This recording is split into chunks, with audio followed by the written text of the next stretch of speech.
Good afternoon. My name is Dawn Campbell. I'm a volunteer of the management team of the International Authority for Professional Coaching and Mentoring. And I'm very pleased to welcome Gerard O'Donovan with us. And we're going to dive straight in, Gerard, if I may, because I've got lots of questions to ask you. But the first thing is I just wanted to check in with you. How are you doing with that big, hairy, audacious goal that I remember you saying when we first met about 15 years ago? To touch 1 million people's lives? Well, hello, Dawn. Good afternoon. Yes, it's a work in progress, as you can imagine. Yeah. And as the years have gone by, some have been better than others. And I haven't been able to keep track very accurately on how many people we've touched. It's quite a difficult thing to do. But it's up in the tens and tens of thousands at the moment, but still quite a way to go to hit 1 million. Mm-hmm. Yeah. So you're still building your global empire. We are, and I've sort of drifted away from being paranoid about keeping track of the numbers and just focused on, as Emerson said many years ago, do the thing and you shall have power. So I just focus on doing the thing every day as much as I can, and I let the numbers take care of themselves. Yeah. And of course there's the ripple effect, because there's the whole extended family touching other people's lives, and it's because of you in the first place. So there's no way you could actually keep track of the number. No, it's difficult. So, would you just describe for us, Gerard, your journey from where you started out? I know that you were a military man, but how on earth did you end up becoming a coach and running one of Europe's largest and most successful coach training companies? Well, it was never planned. Okay. And it was never, back then, it was never even in my thought process at all to be involved in the world of personal development, and certainly not coaching. I left the Marines, and I had been accepted to join the police force, and I had a 3-month gap, and not wanting to be idle, I joined an insurance company in the south of England, a place called Poole in Dorset. And I just wanted to earn some money for a few months while I was waiting for my training course.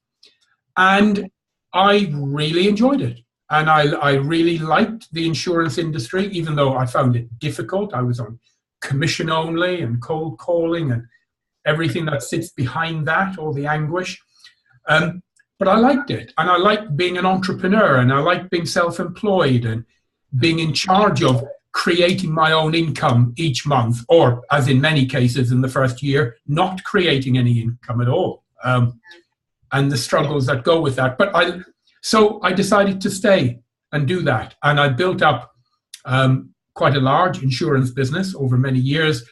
I sold it to Cornhill Insurance in early '93. And what I had loved about the insurance world was not actually insurance. I had very little taste for the product, as it were. I liked working with people and helping them to build and grow and develop, and developing management and leadership teams around the UK. So when I sold it, I decided to go into personal development. And it was just me working from home, running short courses on attitude, power of the mind, goal achievement, building belief, presentation skills. And then I had paid to have a stand, an exhibition stand at Earl's Court many years ago, a big personal development show. And there was an American lady doing a talk. She was called Laura Berman Fortgang, and she was a coach. And I went in and listened to her talk at Earl's Court. Yes. And I thought, and that was in 1995. And I thought, my goodness, this coaching thing, which I'd never really heard of before, to be honest, I thought, that's it. That is the one that really resonates. So that was the beginning. And I set about finding training courses. There was nothing in Europe. I had to train with some American people, a lovely guy called Thomas Leonard, who one of the fathers of coaching. I did a course with Laura Berman Fortgang. I did a course with a lady called Cheryl Richardson. And it took about a year and 2 months, did my training and did 3 courses, and then started to coach back here in the UK, 96. So that was the beginning. Okay, that's really interesting. All these years, and I didn't know that. Yeah. So how did you make the transition then from coach to a business owner, which is, you know, much, much bigger than having a solo practice? So you Sure. became a fully fledged entrepreneur.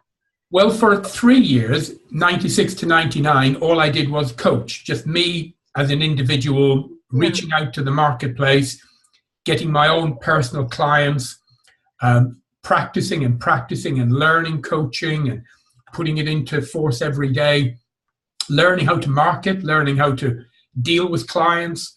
So I did that literally every day for 3 years. Some good times, some difficult times financially, as you can imagine. You know, as a personal coach, your income is up and down, sometimes quite a bit down. And then I've managed to get the hang of it and to become relatively experienced and to a little degree successful in being able to reach out and get clients and then work with them and help them achieve success. And it was in 1999, 3 years later, that I started to train coaches. Okay. And it started really slowly. Again, just me, my wife helped me put together the initial training programs. And I started to train coaches, part of it face-to-face in classrooms, some of it over Skype and by webinar. Webinar wasn't hugely developed very well in those days. So we used to do teleclasses. Yes, yeah. Okay. So what about the luck factor then? Because a lot of people say, oh, you know, it's luck that makes the difference between you and what you've achieved and somebody else who aspires to what you've achieved. You've said there's been ups and downs, but how important is the luck factor, do you think, Gerard? That's a great question. I actually think there is an element of luck out there. I really do.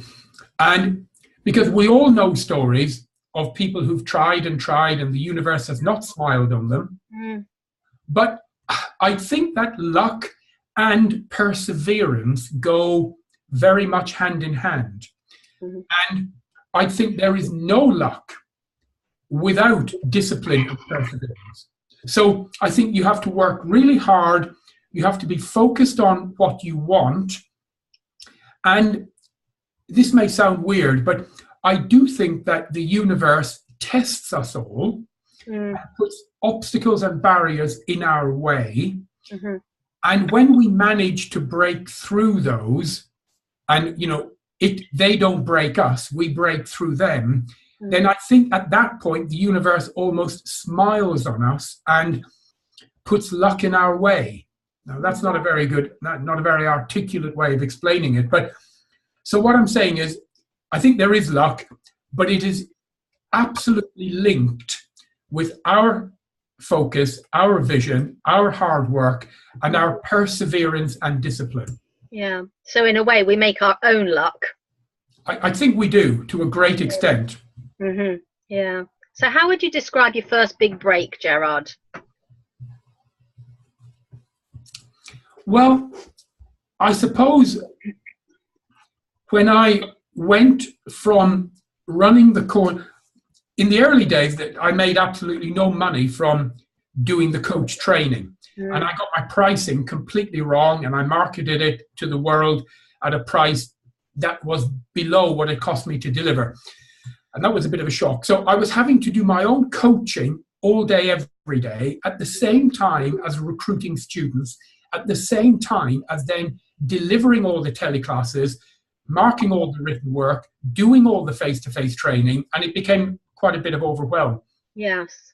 And the first bit of success I had was when I took on my very first full-time assistant, and she came and worked in my home. And she was incredible. Her name was Terry, and I'll never forget it. And she helped to free me up and see the power of working with a small team or any team, and how it's not all down to you and me. And it's down to all of us.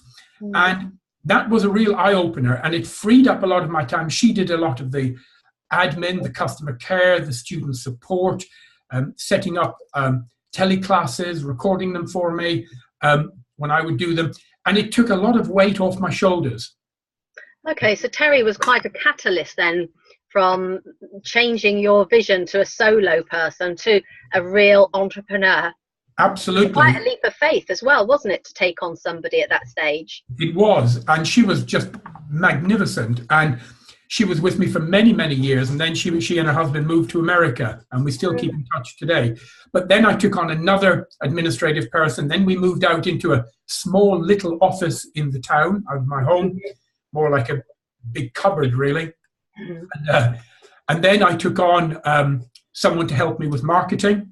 Yes. And then I reached out into the coaching world and took on one or two people to help me with the delivery of the actual training, and started to build the beginnings of what became an international faculty years later. I think that's quite an important point, Gerard, because I remember working for a lady who said one of the great things about being a leader is that you recognize your strengths and you hire giants around you.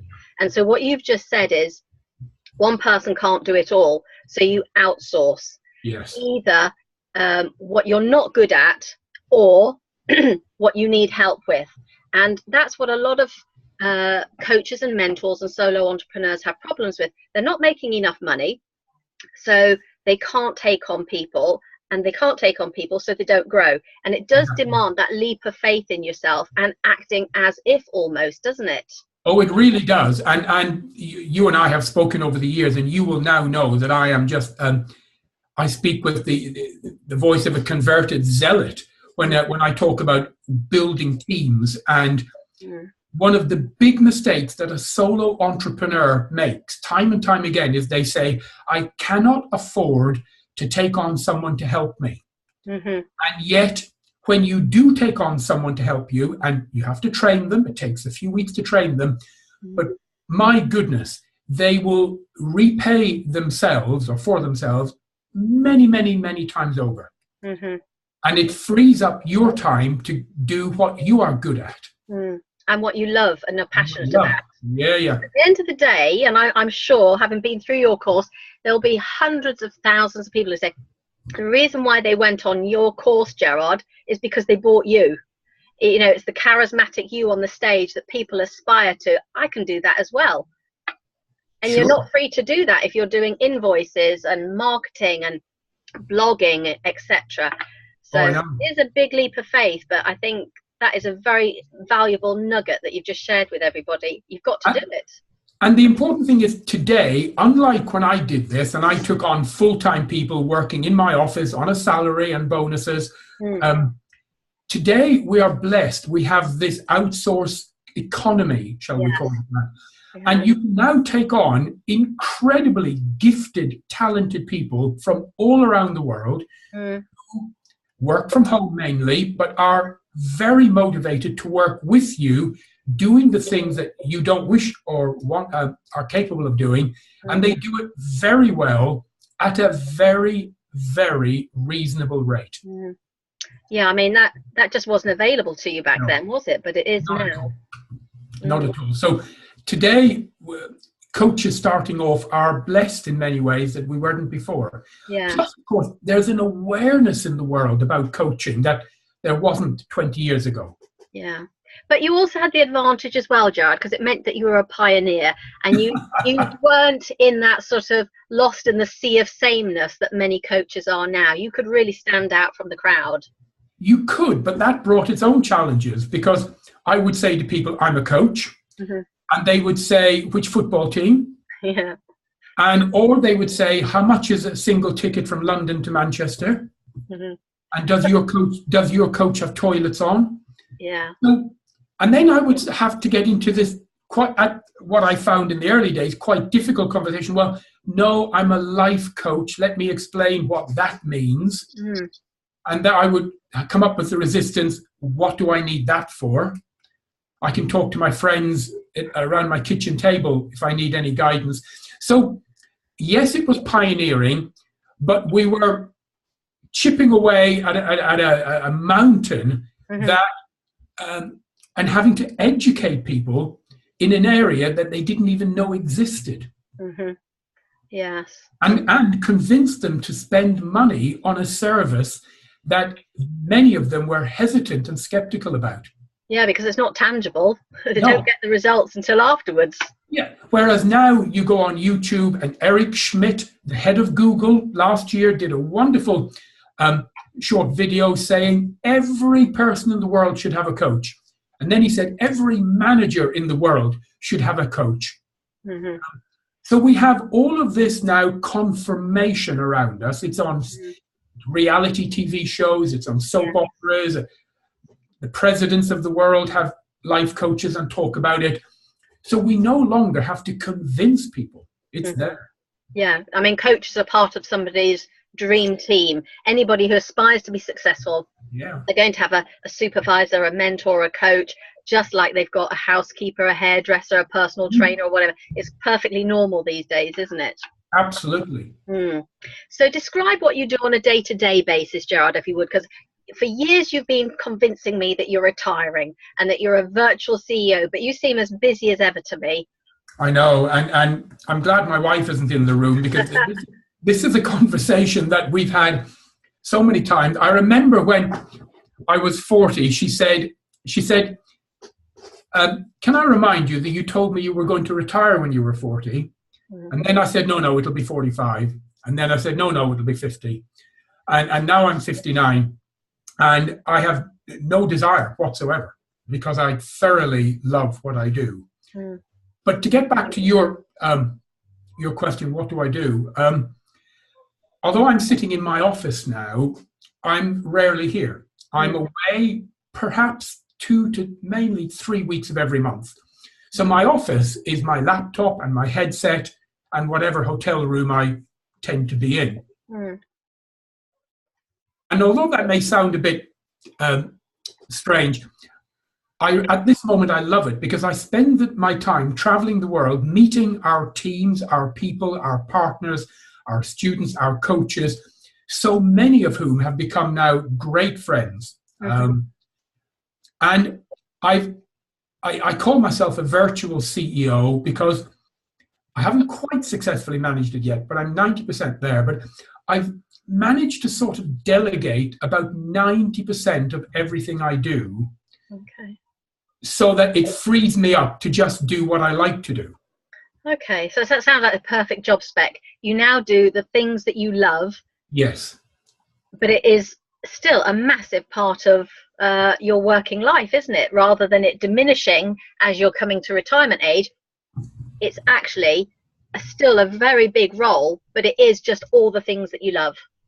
It is. And I mean, the good news is, God forbid, if I drop dead tomorrow, nothing would happen to the company, because we have now brought in managing directors who run all the different divisions. We have development teams, marketing teams, finance teams. So actually, I am, in a word, surplus to requirements, which is what my plan was 4 years ago, to make myself completely surplus to requirements, so that everything happens without me, and then I can spend my time building relationships. And that's what I like to do: build relationships with our students, our coaches, our teams all around the world. And what I would like to do is then extend and expand that to many other countries. And I know you're a motorbike enthusiast. So how often do you actually manage to travel on your motorbike and combine those two loves that you have? Okay. The plan, the cunning plan, is that once a year, I will go away on my bike for about a month on my own. Now, I've managed it about 7 out of the last 8 or 9 years. So last year I didn't, it was just so busy, but next year I will. And I go away on my own. I've been down through Spain into Morocco, down into the Sahara, Mauritania. I've done Ukraine, Bosnia, Kosovo, Albania, done that a couple of times. And so it's sort of off the beaten track, really. And I like that.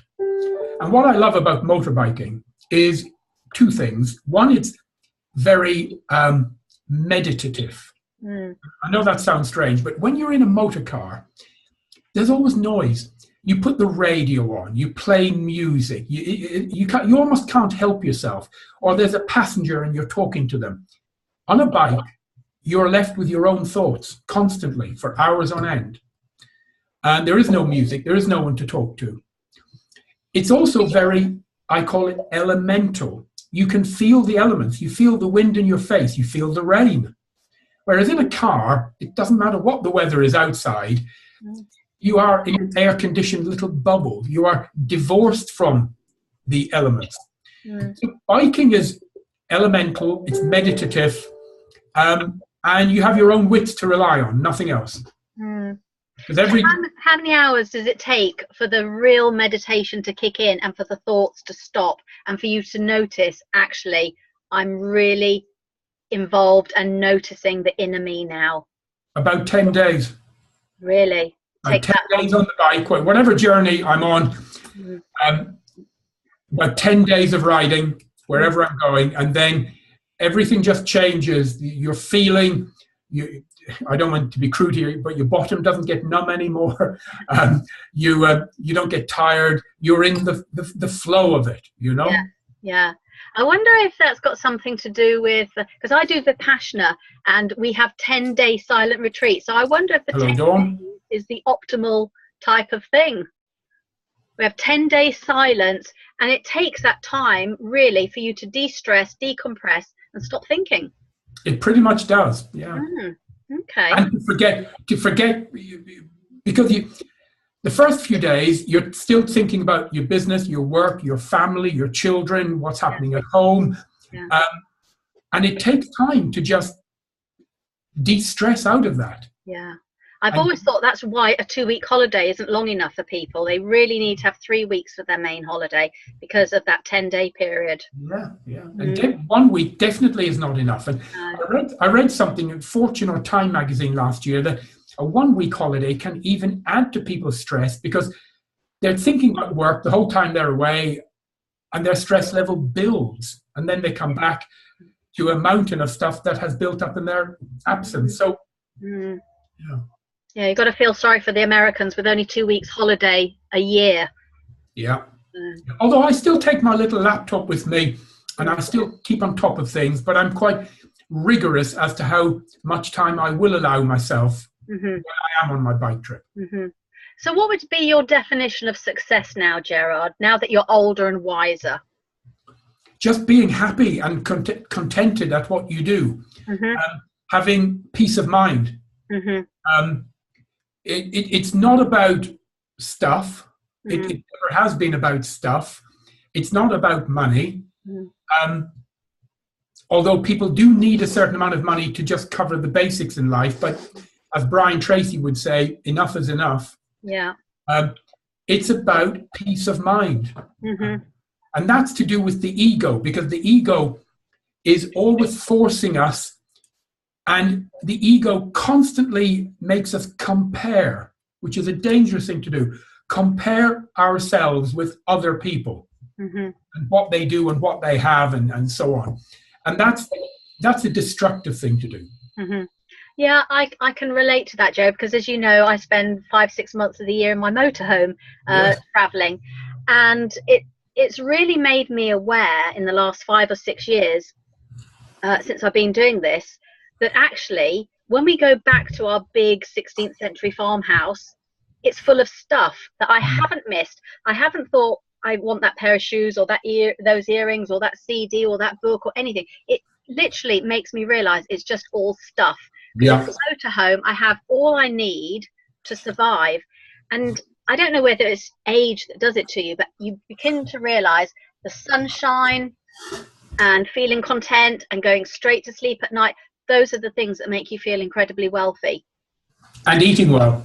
And eating well and walking. And of course, the sunshine makes us have outdoor living. So, you know, we're outdoors walking every day. You eat less because you don't have such a big appetite. You're not comfort eating, etc. And this to me is real success, that I've arrived and I can do this. And like you, you can do 90% of, your traveling, and that feeds the things that interest you, the travel, the meeting people, touching people's lives, etc.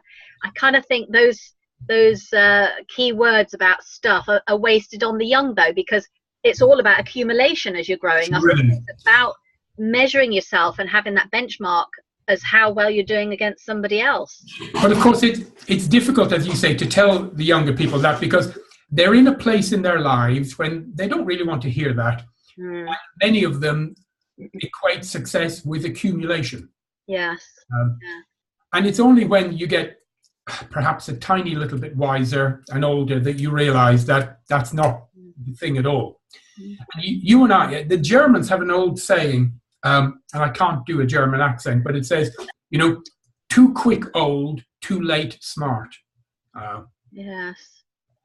Because you and I have something else in common as well, which I'm a big advocate of, and that's, I guess, without preaching, I would call it a healthy lifestyle.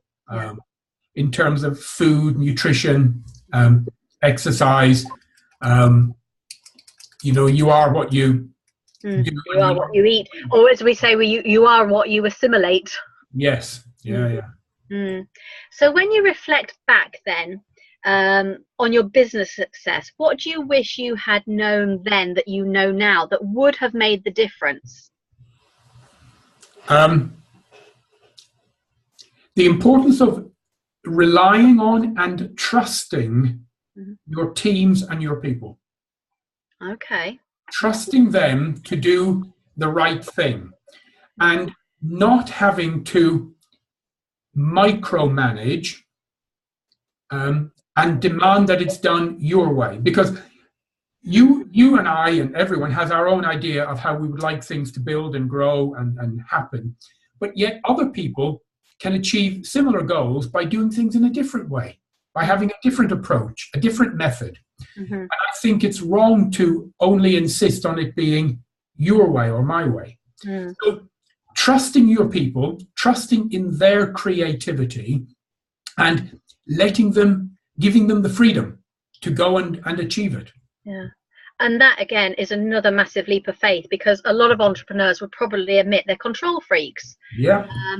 And I remember somebody said, it's not always about doing something better, it's about doing something different. It doesn't mean your way is the only way. And I think if you can relinquish some of that control and let people do things, it might not be as good as you wanted, but it's still done. So again, like Charles Handy and Brian Tracy said, enough is enough. Just doesn't have to be perfect, I think, is what I'm saying. Absolutely. And you I can know from mentoring hundreds of your students around the world, particularly in countries like Romania, they are real perfectionists. And that puts a huge amount of stress on them. And that's ego. As soon as we can take the permission not to be perfect, then I think our better self comes out. Our more authentic self. It's like a good example of that with the perfectionist when someone is getting ready to launch their business. And I have known so many people, not just in coaching, in all spheres, who have been getting ready to launch their business for years. Yes. And they say, well, I have to have the most perfect website, the most perfect Facebook. I need to set up the most perfect business cards, letterheads, online presence. And of course, it's never quite right. So there's always another reason to delay it another week. And my advice is just get it going and do it. Perfect it on the way. Yes. Yeah. Just get it. Actually, the important thing about building a business is start. Yes. Yeah. Everything's a work in progress, isn't it? Yeah. It doesn't matter if you haven't got 95% of what you think you should have. Start with what little you have. And build from there. Yeah. Okay. So where is the global coaching market going, Gerard? Because I've always kidded you about you're not going to be happy until you've got world domination. So tell us a little bit about Noble Manhattan Coaching and what is the global market looking like for you, please? Okay. Well, the global market, I am so pleased to say, is growing, and it's growing very, very quickly. Mm. A couple of big companies, Sherpa Consulting and PwC, PricewaterhouseCoopers, they do an annual review of coaching. Big survey. They produce a wonderful report. And for the last 5 years, it's been showing not just a little upward trend, but a very steep upward trend at the way coaching is growing all over the world. Mm-hmm. You know, even in countries like Kazakhstan, believe it or not, in Almaty, and the big oil companies are flying in coaches from England and America. So coaching is growing very quickly. It has been embraced by the very large multinationals, pretty much all of them. Mm-hmm. And that's now flowing down into the large nationals, and that flows out into the community because the companies tend to have the money. So coaching is growing. Individual personal coaching is growing. There are now over 54 different specific coaching niches. Mm-hmm. You know, you could be a health coach, wealth coach, relationship coach, career coach, goal coach, wedding coach, divorce coach, sex coach, confidence coach. The list just goes on and keeps going. Although most of that's marketing. I need to just, you don't need to do a different training course for every one of those. So the world of coaching is growing. The awareness of coaching worldwide is growing. The figures to support the effectiveness of coaching is growing. And that's driving the people who then embrace it. So that's the market. And we see that carrying on for the next 15 to 20 years in an upward slope. Our company, we have students in about 30 countries. We opened our latest country on the 30th of November. We launched into Zagreb in Croatia. So we now have representation there. That's our 31st country. So, but there are 195 countries in the world. So we actually have quite a way to go. Yes. And is there still a massive appetite for British coaches? Oh, absolutely. And the very sad fact about this is one of the huge growth areas of coaching is middle management, senior management, top executives wanting to work with a coach. So I'll just call that executive coaching. Business owners, the SME, small to medium enterprise market, and they have both the money and the desire to work with coaches. And yet, 80% of people who train to be a coach have a fear within them about approaching, I'll call it the business market. They're happy to talk to people about personal coaching, life coaching, individual coaching, but they have this reticence, this anxiety.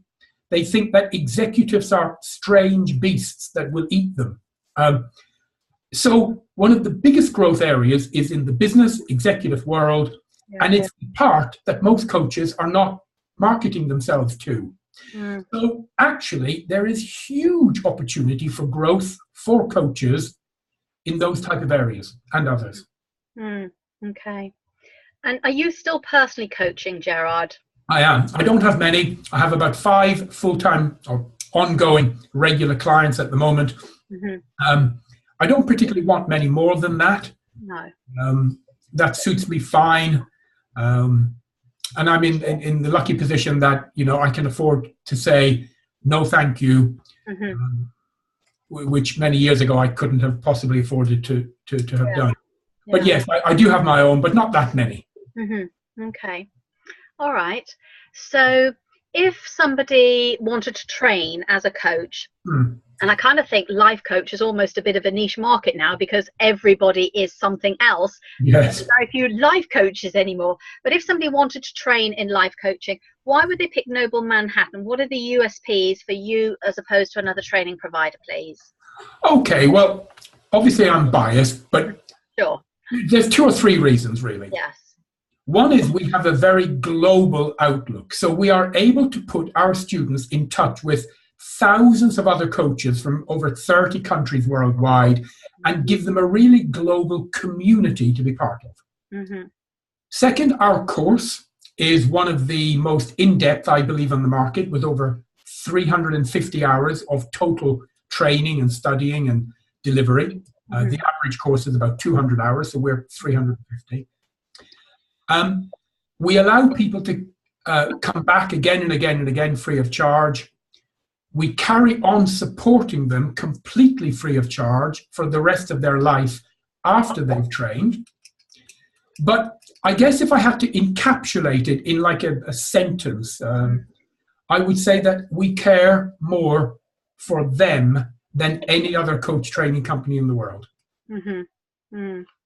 Well, for me, having taken some of your courses, the number one point that you made about it being a global business is really important for me. I didn't think about it at the time, but over the years, I have networked with several fellow students, and we've run workshops in Turkey, Hungary, Spain, France, etc.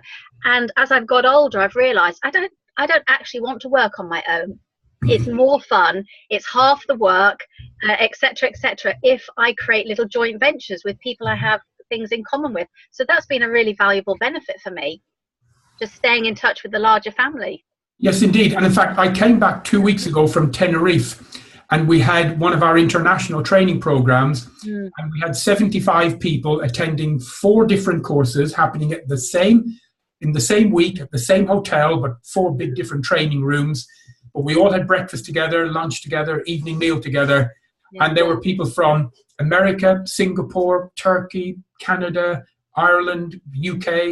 There were about 14 or 15 countries, 75 people. And the friendships that were created will last, for some people, decades. Yes, yeah.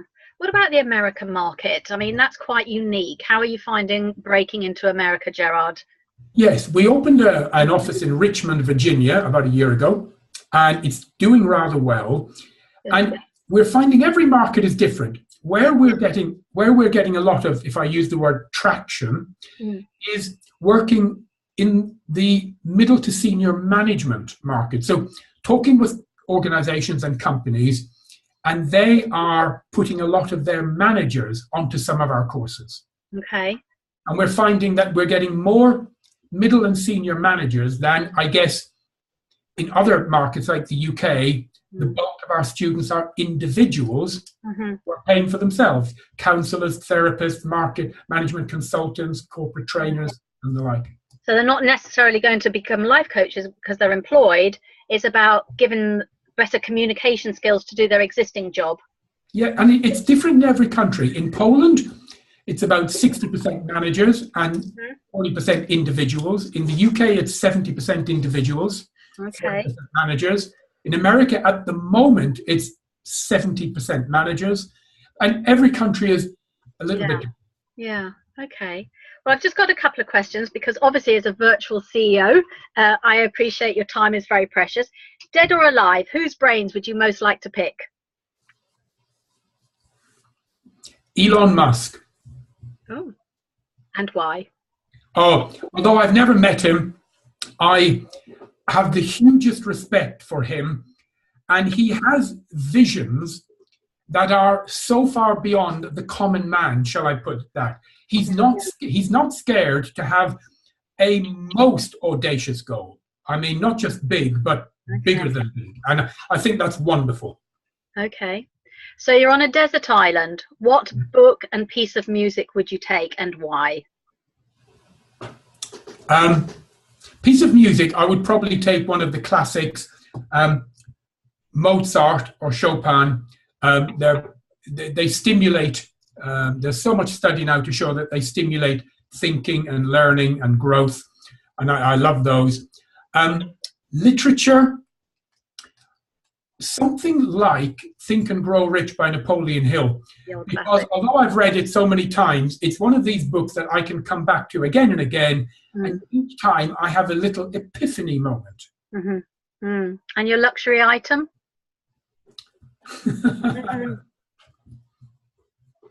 Probably something like a smartphone, but not for the phone, for the music. So I can listen to like an equivalent of an iPod or a new smartphone that I can listen to my recorded music. In the absolute best quality. In the good quality, yes. Yeah. Well, thank you very much for your time. It's been a pleasure to meet you as always. where will people go to find out about you, your company, and the work that you do and how they can benefit?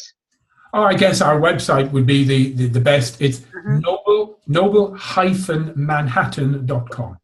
Okay, lovely. Thank you very much, Gerard, and enjoy your next travels. Thank you, Dawn. It's been a pleasure. Bye-bye.